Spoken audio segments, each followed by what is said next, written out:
देखो अपन जो next chapter पढ़ रहे हैं, ये चैप्टर का नाम है लेजर। ठीक है, अब लेजर सीखने के लिए आपको क्या आना चाहिए?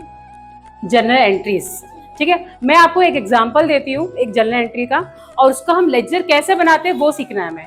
ठीक है, अगर सपोज एक जर्नल एंट्री है, started business with cash ₹50,000। Suppose ये ट्रांजैक्शन दिया है कि हमने बिजनेस स्टार्ट किया है 50,000 कैश से। इसकी जर्नल एंट्री क्या होती बताओ?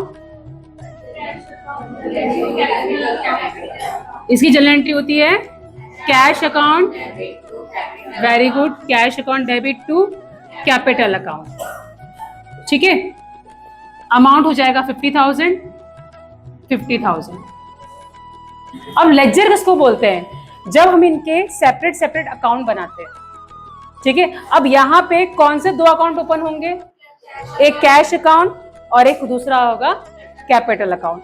अब हम अकाउंट का फॉर्मेट कैसा है? देखो आपने जर्नल एंट्री का फॉर्मेट सीखा था, यहाँ पे डेट का कॉलम रहता है, यहाँ पर्टिकुलर्स का कॉलम होता है, यहाँ एलिफ का अमाउंट कॉलम रहता है, और ये डेबिट और क्रेडिट का रहता है।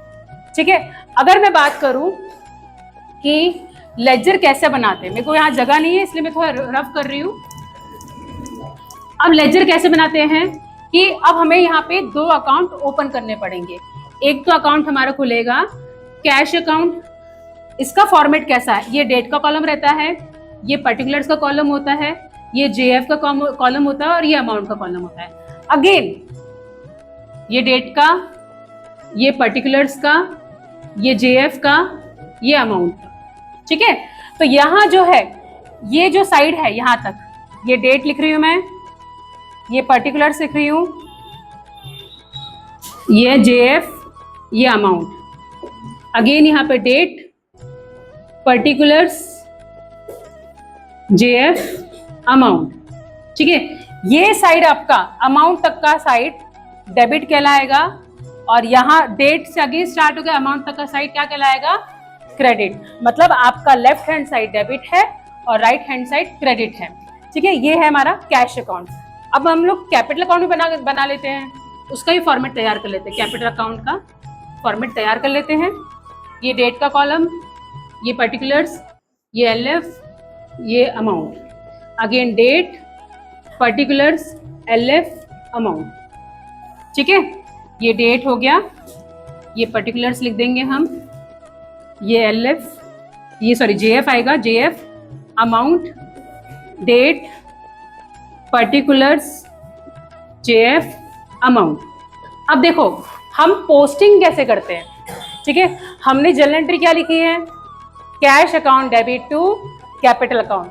अब देखो कैश अकाउंट में हम कैपिटल अकाउंट लिखेंगे, और कैपिटल अकाउंट में हम क्या लिखेंगे? Cash account. खुद के खाते में खुद का नाम लिखते हैं क्या? हम नहीं लिखते, हम अपोजिट का नाम लिखते हैं। जैसे आपने जिसको सामान बेचा उसका नाम आएगा, ऐसे ही यहाँ पे कैश अकाउंट है और कैपिटल अकाउंट है। मतलब आपकी एंट्री कैश अकाउंट में कैपिटल की होगी और कैपिटल में कैश की होगी। अब वो कैसे होगी वो सीखना है। हमारा कैश अकाउंट क्या है? डेबिट हो रहा है, तो ये जो कैपिटल जो क्रेडिट हो रहा है वहां वो बन जाएगा आपका debit. Credit become the debit. ठीक है, यहाँ लिखना है आपको ऐसे करके। ये आपको सिखा रही हूँ एरो बना के मैं। कैपिटल अकाउंट, अमाउंट कितना रहेगा? 50,000। ठीक है, अब कैश अकाउंट कहाँ जाएगा? ये जाएगा क्रेडिट साइड में, बाय कैपिटल अकाउंट में हम लिखेंगे by cash account 50,000।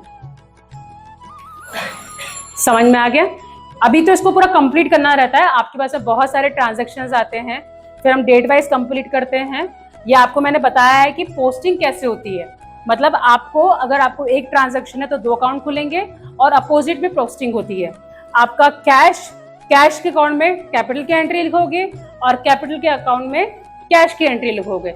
But cash के अकाउंट में हम कैपिटल की एंट्री लिख रहे हैं, तो यहाँ पर अपना ट्रांजेक्शन में क्या हो रहा है, जर्नल एंट्री में क्या हो रहा है, ये क्रेडिट हो रहा है, तो यहाँ में लिखना है। ये डेबिट का है ना, और यहाँ पर क्रेडिट है, तो हम डेबिट में लिखेंगे 50,000। और यहाँ पे क्या लिखेंगे? कैपिटल में अपना जो कैश डेबिट हो रहा था वो यहाँ हम क्रेडिट लिखेंगे बाय कैश। ये है पूरा लेजर। ठीक है। अब हम जब क्वेश्चन बड़े बड़े क्वेश्चंस करेंगे ना तो हमें और अच्छे से समझना पड़ेगा। ये अभी सिंपल था कि हमें करना कैसे है, ठीक है। अभी हम प्रैक्टिस करते हैं, 2-3 मैं आपको देती हूँ जो सिंपल इजी ट्रांजेक्शन पहले करेंगे हम लोग, इसके बाद थोड़े से टफ ट्रांजेक्शन में जाएंगे।